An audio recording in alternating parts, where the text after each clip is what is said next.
আসসালামু আলাইকুম ওয়া রাহমাতুল্লাহি ওয়া বারাকাতুহু। ইন্নাল হামদালিল্লাহি ওয়াহদা ওয়াসসালাতু ওয়াসসালামু আলা মান লা নাবিয়্যা বা'দা আম্মা বা'দ। সম্মানিত উপস্থিতি, আমরা ধারাবাহিকভাবে পর্বাকার আপনাদের সম্মুখে আলোচনা করছি তাকদীরের ফয়সালায় সন্তুষ্ট থাকার ফলাফল। অষ্টম পর্বে এসে আজকে আমরা আলোচনা করব বান্দা বিপদ আপদকে নিয়ামত হিসেবে গ্রহণ করে যখন পরিপূর্ণভাবে সে তাকদীরের উপরে আস্থা ভরসা করে। একটা মাত্র হাদিস অনুবাদ করছি, দেখুন। ইবনু মাজাহ 4024 নম্বর সংখ্যায় হাদিস এসেছে।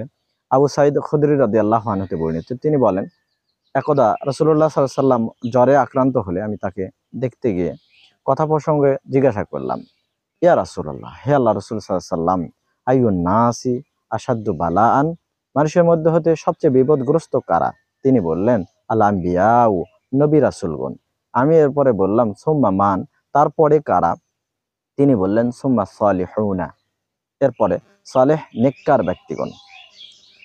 তারপর তিনি বললেন, ইন কানা আহাদুহুম লা ইউবতালা বিল ফাকরি, তাদের কেউ এমন দরিদ্র পীড়িত হয়ে যায় যে হাত্তা মা ইয়াজিদু আহাদুহুম ইল্লা আবাআ ইয়াহুবুহা, তাদের কারণ নিকটে একটি মাত্র পরিধেয় বস্ত্র থাকে, তাছাড়া কিছুই নাই, এত অভাবী, এত দরিদ্র হয়ে যায়।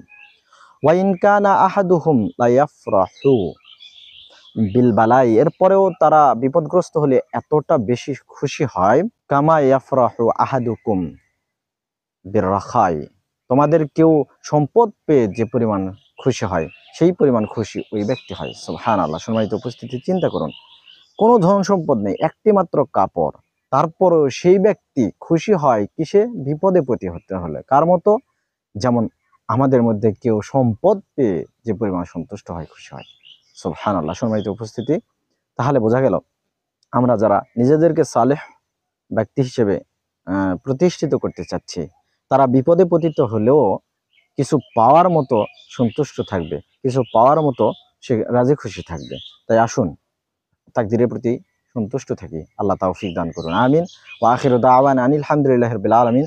আসসালামু আলাইকুম ওয়া রাহমাতুল্লাহি ওয়া বারাকাতুহু।